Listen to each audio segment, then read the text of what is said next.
À la fête d'anniversaire de ma sœur, mes parents m'ont assise à côté de la table des cadeaux comme une servante. Ma sœur a dit que je n'avais pas assez réussi pour m'asseoir avec les invités importants. J'ai simplement souri et envoyé un seul message, 5,5 millions d'euros. Annulez tout. Tout de suite. 30 minutes plus tard, ils ont commencé à crier. Je m'appelle Brenda Mitchell. J'ai 35 ans et j'ai bâti Horizon Couture à partir de rien pour en faire une puissance de la mode. Le succès est ma réalité maintenant, mais le soir de l'anniversaire de ma sœur, rien de tout cela n'avait d'importance car au moment où je suis entré dans cette fête, j'ai été traité comme une moins que rien.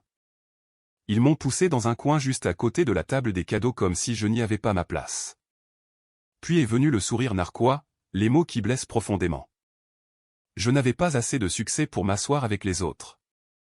Je n'ai pas lutté. Je n'ai pas élevé la voix. J'ai simplement attrapé mon téléphone, tapé un court message, et en quelques secondes, j'ai eu le pouvoir de tout faire s'effondrer. 30 minutes plus tard, les rires s'étaient transformés en chaos, et la célébration qui, pensait-il, brillerait pour toujours était déjà en train de se défaire, et cela n'était que le début. Pensez-vous que je suis allé trop loin, ou ai-je enfin eu raison de prendre position après des années à être mise de côté? Partagez vos pensées dans les commentaires. Appuyez sur ce bouton d'abonnement. Et n'oubliez pas de partager cette histoire pour que d'autres puissent décider par eux-mêmes. Un soir, mon téléphone s'est allumé sur le comptoir de la cuisine, me tirant de mes pensées. Le nom sur l'écran m'a glacé le sang. Pamela Reed, ma grande sœur. Nous ne nous étions pas parlé depuis des mois, et notre dernier appel s'était terminé lorsqu'elle m'avait rappelé que je ne serais jamais à la hauteur des standards de la famille. J'ai hésité, mon pouce planant au-dessus du bouton de rejet, mais la curiosité a pris le dessus. J'ai répondu. Brenda, a dit Pamela, sa voix claire mais teintée de cette condescendance familière. J'organise ma fête d'anniversaire le mois prochain à l'hôtel Crestview. Tu es invité. Son ton rendait clair que ce n'était pas un geste sincère. C'était une obligation. Je suis restée silencieuse, ma main se resserrant sur le téléphone. C'est le 20, à 19h a-t-elle ajouté, et c'est un grand événement, alors ne nous fais pas honte. Je pouvais presque voir son expression suffisante, celle qu'elle arborait depuis que nous étions enfants, s'assurant toujours que je connaisse ma place. J'ai avalé ma salive avec difficulté, gardant ma réponse mesurée. Pourquoi moi, Pamela? Elle a laissé échapper un petit rire, sec et méprisant. Tu fais toujours partie de la famille, Brenda. Contente-toi de venir et de bien te comporter. Elle a raccroché avant que je ne puisse en dire plus.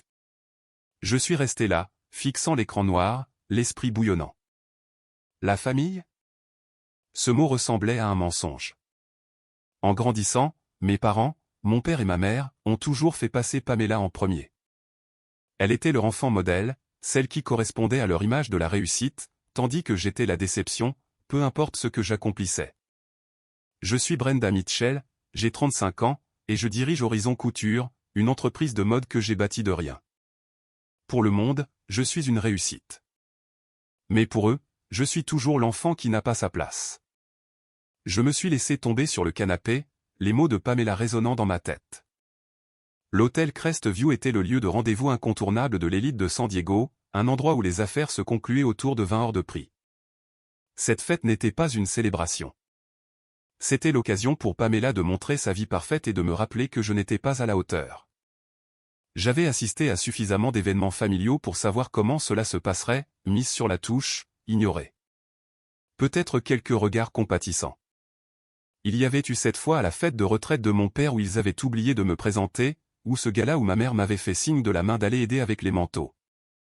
J'en avais fini d'être leur dernière préoccupation. Une partie de moi voulait ne pas y aller, rester dans mon monde où c'était moi qui prenais les décisions. Mais une autre partie, la partie têtue, refusait de les laisser gagner. J'avais bâti Horizon Couture à travers des nuits blanches et un travail acharné. Je n'étais pas le raté qu'ils pensaient que j'étais, et j'étais fatigué de les laisser me traiter comme tel. Si j'allais à cette fête, ce ne serait pas pour me fondre dans la masse. Ce serait pour tenir bon, pour affronter leur jugement de front. J'ai attrapé un stylo et j'ai griffonné la date sur un pense-bête, ma détermination grandissant. Je n'étais pas sûr de ce qui se passerait au Crestview, mais je savais une chose. Je n'allais pas rester silencieuse. Le soir de l'anniversaire de Pamela était arrivé. Je suis sorti de ma voiture, lissant les lignes de ma robe noire horizon couture, taillée pour attirer l'attention. Mes talons ont claqué sèchement alors que je m'approchais de l'hôtel Crestview, son entrée vibrante du bourdonnement de l'élite de San Diego. J'ai pris une grande inspiration pour me calmer, ma résolution ferme. Ce n'était pas juste une fête. C'était ma chance d'affronter la famille qui m'avait toujours repoussé. La salle de bal bourdonnait de conversations, de tintements de verre et de rires d'invités bien habillés. Des hommes en costumes élégants et des femmes en robes scintillantes remplissaient l'espace, leur confiance palpable. Une employée avec un presse-papier m'a arrêté. « Votre nom, s'il vous plaît » a-t-elle demandé d'un ton sec.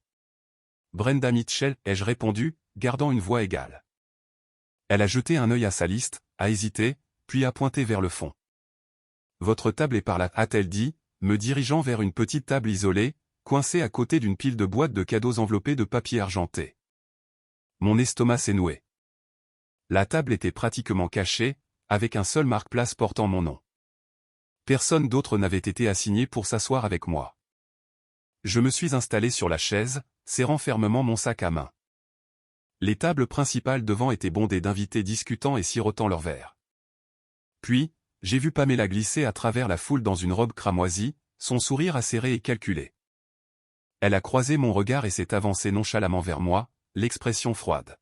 « Brenda » a-t-elle dit assez fort pour faire tourner les têtes. « Tu es vraiment venue. » J'ai forcé un sourire. Je ne l'aurais manqué pour rien au monde, Pamela. Elle s'est penchée plus près, la voix cinglante. « Soyons clairs, tu n'as pas assez réussi pour t'asseoir avec les invités importants. C'est pour ça que tu es ici. » Ces mots ont piqué comme une gifle, et quelques invités à proximité ont détourné les yeux, évitant mon regard. Pamela s'est retournée vers la foule, son rire perçant alors qu'elle rejoignait son cercle. Mon visage brûlait, l'humiliation m'envahissant.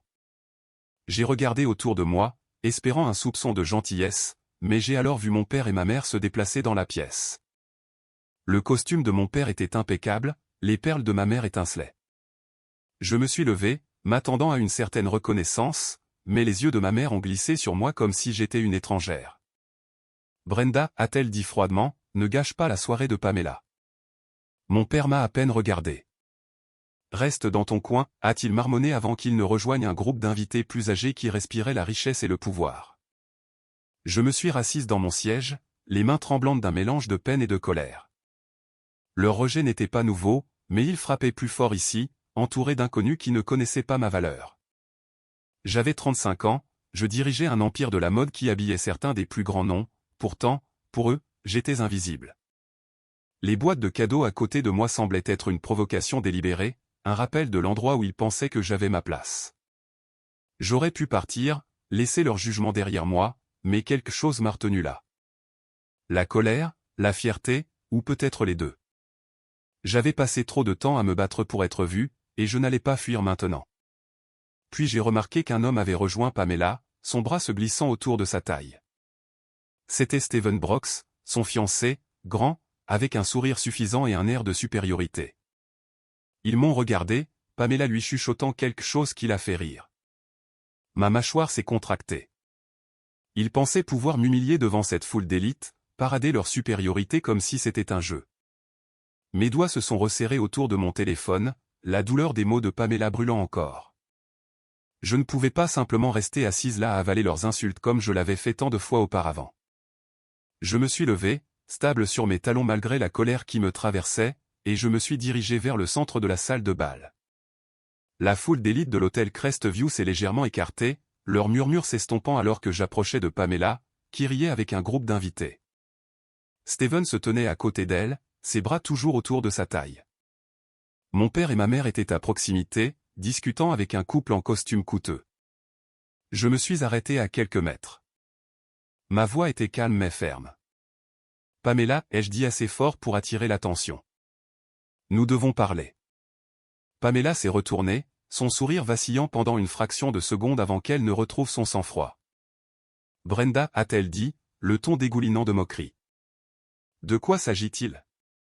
Ne fais pas un scandale. » Les invités autour de nous ont détourné les yeux, lançant des regards furtifs entre nous. Je n'ai pas bronché. Tu penses que c'est normal de me traiter comme si je n'étais rien, ai-je demandé, la voix assurée mais tranchante. De me pousser dans un coin et de dire à tout le monde que je n'ai pas ma place ici? Ses yeux se sont plissés, mais avant qu'elle ne puisse répondre, Steven s'est avancé, le sourire narquois. Écoute, Brenda, a-t-il dit, la voix assez forte pour que les tables voisines puissent t'entendre. Tu es un peu une intruse ici. C'est pour les gens qui ont vraiment fait quelque chose de leur vie. Ces mots ont frappé comme un coup de poing, et quelques invités ont halté, leur chuchotement se propageant. Je me suis tourné vers mon père et ma mère, espérant une quelconque défense, mais ma mère a simplement secoué la tête. Brenda, arrête ça, a-t-elle dit froidement. Tu te rends ridicule. Mon père a croisé les bras, le visage sévère. Pamela a raison. Ce n'est pas ta place. Retourne à ta table. Leurs mots ont coupé plus profondément que ceux de Pamela, plus profondément que tout ce que j'avais ressenti auparavant. Mes propres parents prenaient son parti, me rejetant devant une salle remplie d'inconnus. Je me tenais là, le cœur battant à tout rompre, le poids d'années de rejet s'abattant sur moi. Je n'étais pas seulement blessée, j'étais furieuse. Ils pensaient pouvoir m'humilier, me réduire à néant et s'en sortir indemne. J'ai fait un pas de plus vers Pamela, les yeux rivés sur les siens. Tu as toujours fait ça, ai-je dit, la voix basse mais porteuse. Tu m'as rabaissé pour te sentir supérieure. Et vous aussi. Je me suis tourné vers mon père et ma mère. Vous l'avez laissé faire. Vous l'avez toujours laissé faire. Pamela a ri, mais c'était forcé, sa confiance s'effritant. Oh, Brenda, ne sois pas si dramatique, a-t-elle dit en regardant la foule pour chercher du soutien. Tu es juste jalouse parce que tu ne seras jamais à notre niveau. Steven a hoché la tête, son sourire suffisant s'élargissant. Exactement. Contente-toi de tes petits projets et laisse-nous le véritable succès. C'était ça, la goutte d'eau qui a fait déborder le vase. J'avais passé des années à bâtir Horizon Couture, y consacrant ma vie, et ils pensaient pouvoir le rejeter comme un petit projet. Ma colère s'est transformée en détermination, froide et tranchante. Je n'allais plus les laisser.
Je me suis levé, lissant ma robe, et j'ai marché vers le centre de la salle de bal.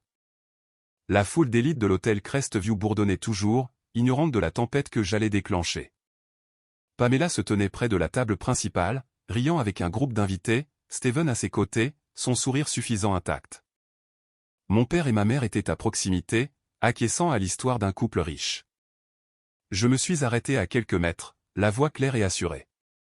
Excusez-moi, tout le monde, ai-je dit assez fort pour percer le brouhaha. Les têtes se sont tournées, les conversations s'estompant. Les yeux de Pamela se sont verrouillés sur les miens, son sourire se figeant. J'ai quelque chose à dire. La pièce est devenue silencieuse, des dizaines d'yeux braqués sur moi. J'ai pris une grande inspiration, ma résolution inébranlable. Je m'appelle Brenda Mitchell, ai-je commencé, ma voix résonnant à travers la salle de bal. Pendant des années, ma famille, Pamela, mon père, ma mère, m'a traité comme si je n'avais pas ma place, comme si je n'étais rien. Ce soir, ils l'ont bien fait comprendre, en me reléguant à une table dans un coin et en me traitant d'intruse. Quelques invités ont bougé nerveusement, leur chuchotement commençant à se répandre. Le visage de Pamela s'est crispé, mais je ne me suis pas arrêté. Mais voici la vérité que vous ignorez, ai-je continué, mon regard glissant vers Steven. Je suis la présidente directrice générale d'Horizon Couture, un empire de la mode. Je l'ai bâti de zéro. Et toi, Steven, tu viens de perdre un accord de 5,5 millions d'euros avec mon entreprise parce que tu pensais pouvoir m'humilier. La salle a explosé de halètements, des murmures ondulants à travers la foule. Le sourire de Steven a disparu, son visage pâlissant. « De quoi parles-tu » a-t-il balbutié en s'avançant. « Tu mens. » J'ai levé mon téléphone, montrant le message envoyé à Nancy. « Vérifie avec ton équipe, ai-je dit froidement. Le contrat avec Brox Retail Group est terminé. Je l'ai annulé il y a 10 secondes. » La mâchoire de Pamela est tombée, ses yeux fusant entre moi et Steven.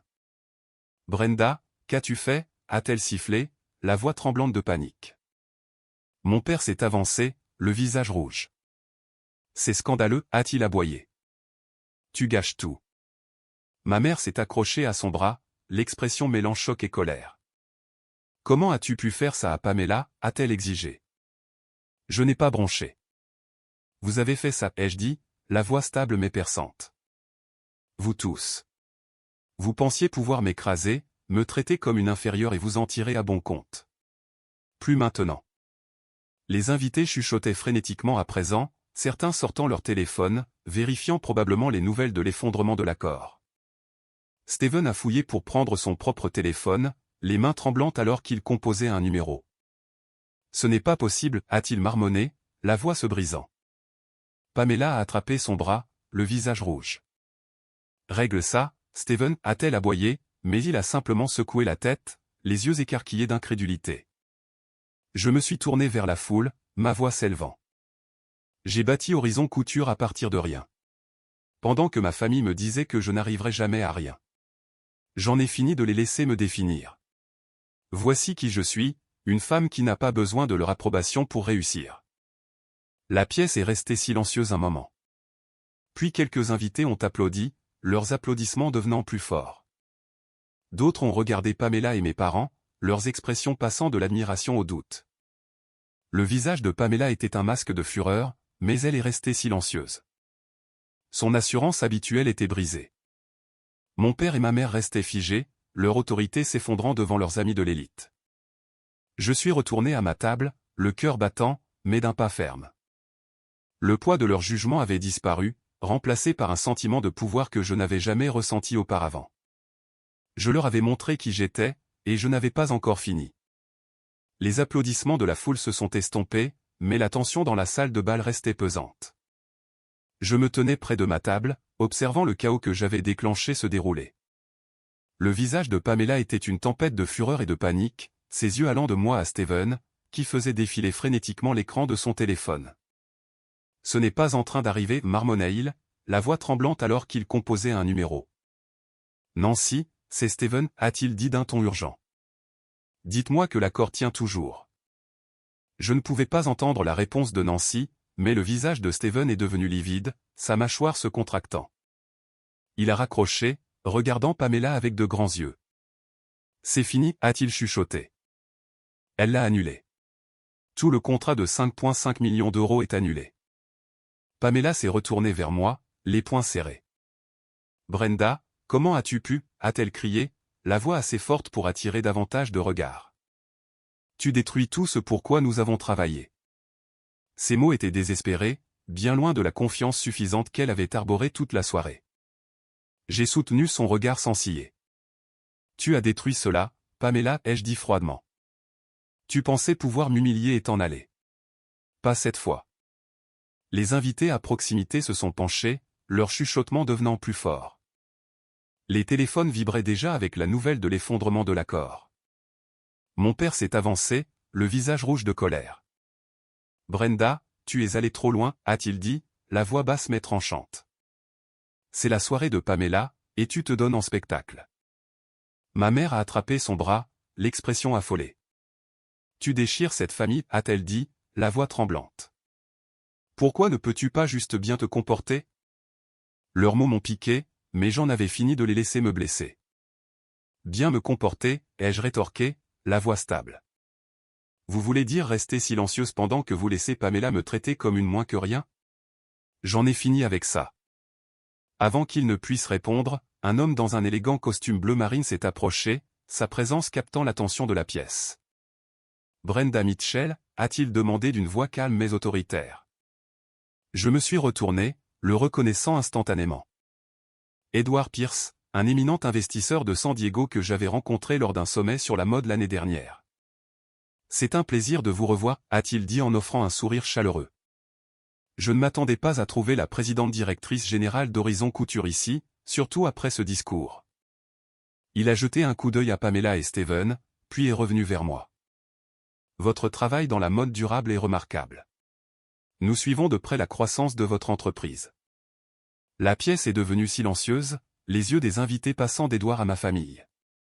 Le visage de Pamela a rougi, son sang-froid s'effritant. Steven avait l'air d'avoir reçu un coup de poing, son téléphone toujours serré dans sa main. Mon père et ma mère ont échangé des regards mal à l'aise, leur autorité s'effilochant. Vous la connaissez, a demandé Pamela, la voix tendue. Edward a hoché la tête, imperturbable. Bien sûr, a-t-il dit. Brenda est une figure de proue dans l'industrie. Ses créations sont portées par certains des plus grands noms d'Hollywood. Je suis surpris que vous n'en ayez pas parlé. Son ton était poli, mais l'implication était claire, il avait exposé leur ignorance devant leur foule d'élite. Pamela a forcé un sourire, mais il était fragile. Eh bien, Brenda a toujours été discrète, a-t-elle dit, ses mots hésitants. Steven a essayé de se rattraper en s'avançant. Ce n'est qu'un malentendu, a-t-il dit, la voix serrée. L'accord peut être arrangé. Mais Edward a haussé un sourcil, peu impressionné. D'après ce que j'ai entendu, cet accord est mort, a-t-il dit en me regardant. Et connaissant la réputation de Brenda, je dirais qu'elle a pris la bonne décision. Les invités ont murmuré, certains hochant la tête en signe d'accord, leur respect pour moi grandissant tandis que la crédibilité de ma famille sombrait. Mon père a essayé de sauver le moment, sa voix tonnant. C'est une affaire de famille, a-t-il dit en s'adressant à la foule. Ne faisons pas de montagne avec tout ça. Mais ces mots sont tombés à plat. L'attention des invités était fixée sur moi. Ma mère a tiré sur sa manche en chuchotant, « George, arrête. » Ils nous regardent tous. Leur image parfaite, celle qu'ils avaient passé des années à façonner, s'effondrait, et je pouvais voir la panique dans leurs yeux. Pour la première fois, j'ai senti la situation s'inverser. Ils n'avaient plus le contrôle. Je me suis tenu droite, les mots d'Edward résonnant dans mon esprit. Merci, Edward, ai-je dit, la voix claire. J'apprécie votre soutien. Je me suis tourné vers Pamela, Steven, mon père et ma mère, leur visage mêlant choc et embarras. Vous m'avez sous-estimé, ai-je dit, le ton ferme. Et maintenant tout le monde ici le sait. Je suis parti, les laissant au centre de la salle de bal, leurs chuchotements et leurs regards me suivant. J'avais fait ce que j'étais venu faire. 3 jours après la fête, j'étais assise à une table dans le coin d'un café tranquille de San Diego, remuant mon café au lait, attendant Pamela. Elle m'avait envoyé un message la veille, court et formel. Nous devons parler, s'il te plaît. J'avais accepté, non pas parce que je voulais une réconciliation, mais parce que j'avais besoin de dire ce qui s'accumulait en moi depuis des années. La cloche au-dessus de la porte a tinté, et Pamela est entrée. Son élégance habituelle avait été remplacée par une allure tendue, presque fragile. Elle m'a repéré et s'est approchée, les pas hésitants, bien loin de la démarche assurée qu'elle avait à l'hôtel Crestview. Brenda, a dit Pamela en se glissant sur la chaise en face de moi, la voix plus douce que je ne l'avais jamais entendue. Je ne m'attendais pas à ce que les choses aillent si loin. Ses yeux fuyaient vers la table, évitant les miens. Je suis restée silencieuse, la laissant continuer. Ce qui s'est passé à la fête. Je suis désolé, d'accord.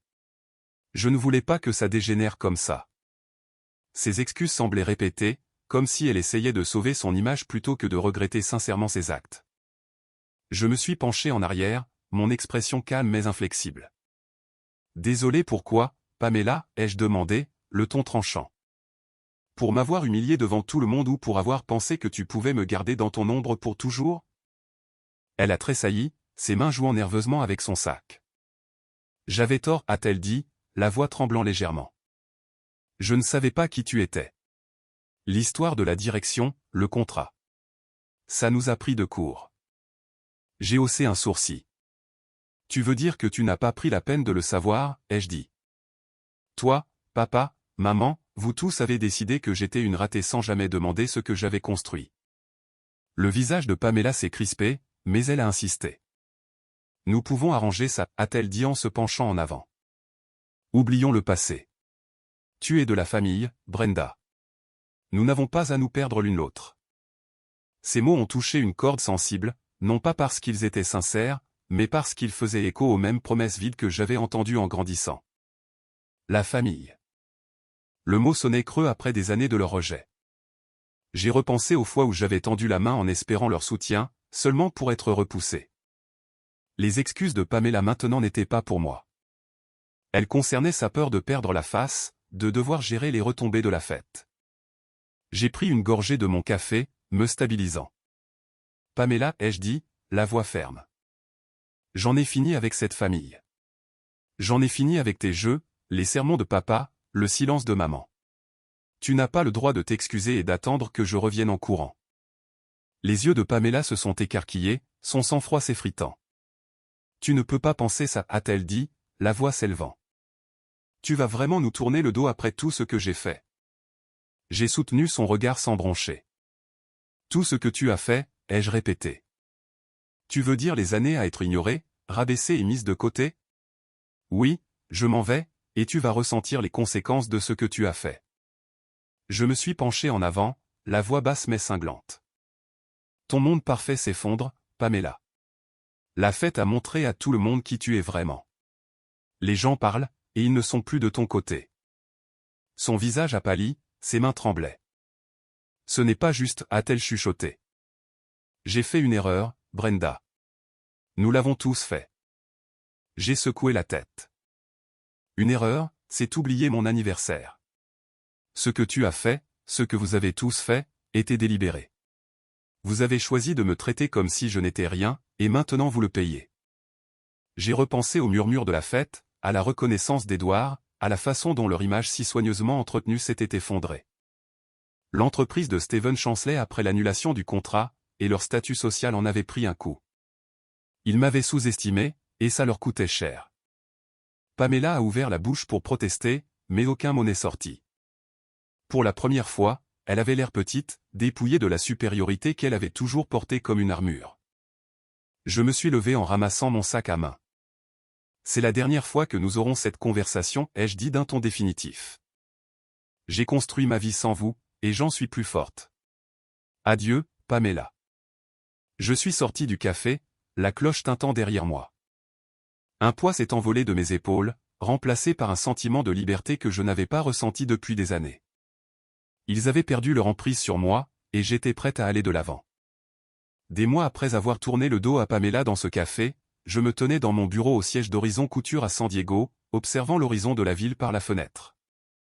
Mon entreprise venait de décrocher un partenariat majeur avec un détaillant mondial, un accord qui éclipsait celui que j'avais annulé avec la firme de Steven.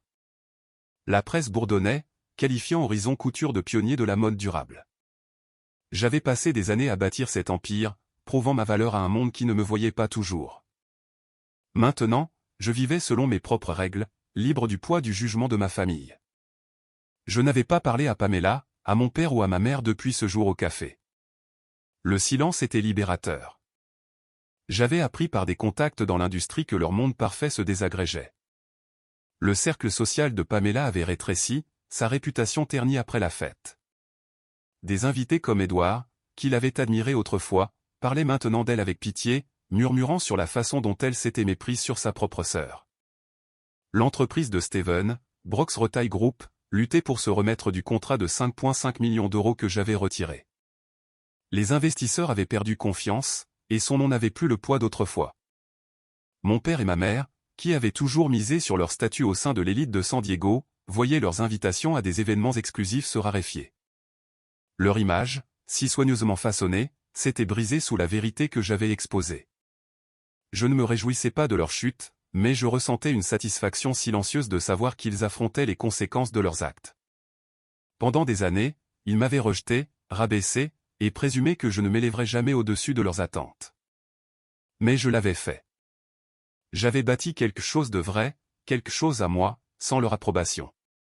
Chaque étape marquante, chaque nouvelle collection, chaque gros titre sur Horizon Couture me rappelait que ma valeur ne dépendait pas de leur validation. J'avais appris à m'estimer non pas à travers leurs yeux, mais à travers les miens. Nancy, ma négociatrice principale, avait été à mes côtés tout au long de cette épreuve. Elle avait géré les retombées du contrat annulé avec précision, s'assurant qu'Horizon Couture en ressorte plus forte. Édouard m'avait également contacté, proposant de me mettre en relation avec de nouveaux investisseurs impressionnés par ma détermination. Leur soutien et la loyauté de mon équipe m'ont montré à quoi ressemblait le véritable respect. Ce n'était pas une question de lien de sang ou de statut social. C'était une question de reconnaître la valeur de quelqu'un et de le traiter en conséquence. En regardant en arrière, je me suis rendu compte que la fête à l'hôtel Crestview n'avait pas seulement été un tournant. C'était un règlement de compte. J'y étais entré comme la sœur qu'ils ignoraient, la fille qu'ils sous-estimaient, et j'en suis reparti en tant que Brenda Mitchell, présidente directrice générale, une femme qui connaissait sa valeur. La leçon était claire. Le manque de respect a un prix. Pamela, Steven, mon père et ma mère l'ont appris à leurs dépens, perdant l'influence qu'ils tenaient pour acquise. Je n'avais plus besoin de me battre contre eux. J'avais déjà gagné en me choisissant moi-même. Alors que j'étais assise à mon bureau en train de revoir les dernières créations, j'ai ressenti un sentiment de paix. Le passé était derrière moi et mon avenir était grand ouvert. J'avais construit une vie qui reflétait qui j'étais, et non qui ils voulaient que je sois, et c'était tout.